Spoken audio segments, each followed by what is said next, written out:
As Jews, we are often fascinated when we learn that someone famous or well-known is actually Jewish. People tell me all the time, they see a star on TV, someone famous, and they say, wow, I didn't know that he was Jewish or she was Jewish. Sometimes that's because we just weren't aware. Sometimes it's because people in the public eye may attempt to downplay their Judaism or to treat it as subtle. And we know that certainly in a previous age, many famous Jews changed their names and went actually to some lengths to disguise their Jewish identity.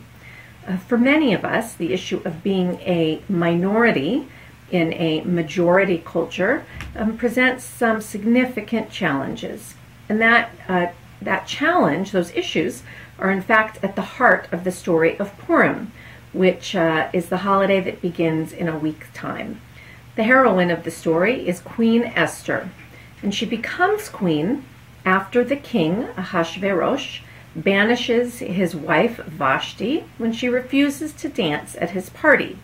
And so he does what all good kings do, and he holds a beauty contest to choose the next queen. When Esther enters the beauty contest, her uncle Mordecai says to her, don't tell anyone that you are Jewish. And in fact, the name Esther itself actually means hidden. So how do we feel about the fact that the heroine of this story actually keeps her identity as a Jew hidden? She keeps it secret. On the one hand, we say to ourselves, well, perhaps that was the smart and safe thing to do, because certainly Jews in many times and places have had to do just that. But maybe she did it for social advancement. Maybe she thought she'd never be picked if the king thought she was Jewish and she wanted to get ahead. Or maybe she just had her own complex feelings about being a Jew and what all of that meant. We don't really know. And while it would be nice to think that the heroine of the story is someone who is a proud Jewish woman with clear identity and absolutely no questions or issues about being Jewish, in actual fact, that's not the case. We see that Esther is, in reality, someone who does struggle with her public persona and her private persona, someone who wrestles with what it is to be a Jew in a non-Jewish world. She is, in other words, much like many of us are. People tell me quite often that when they go perhaps on a trip to a foreign country, or they're meeting new people, or sometimes if they're having an important interview for a job, that they may not publicly advertise, let's say, the fact that they're Jewish by wearing, let's say, Jewish jewelry, a star, or something that identifies them as a Jew. Not that they hide it or that they would lie about it, they're just not public about it.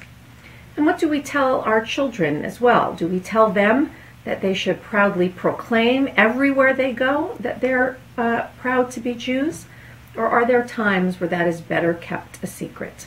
Is that a wise caution in a world where anti-Semitism is still a reality? Or is it, in fact, a shameful way to hide the heritage that has been handed down to us? Does Judaism need to be something that's publicly out there for everyone to see? Or can it be something that is simply in our hearts, private, part of who we are? These are difficult questions for many, to be sure, but in some ways Esther, again, can provide us with the role model, because while she does hide her Jewish identity at the beginning of the Megillah, at the end, when there's really the need, she is clear about who she is. When it's her opportunity to save the people, she goes to the king and says, I am a Jew, and she proudly announces that to the king, and in so doing saves the entire Jewish community. And so like Esther, we too perhaps can remember that while there may be times where it's hard or it makes us afraid to put ourselves out there as Jews, that there are other times where our doing so serves a very vital purpose, where it's an opportunity to erase boundaries, an opportunity to educate, an opportunity to build respect, to create partnerships and friendships, to open people's eyes. And when we have that role to play and that opportunity, then we too must follow in Esther's footsteps and stand up and proudly proclaim our identity as proud members of the Jewish people.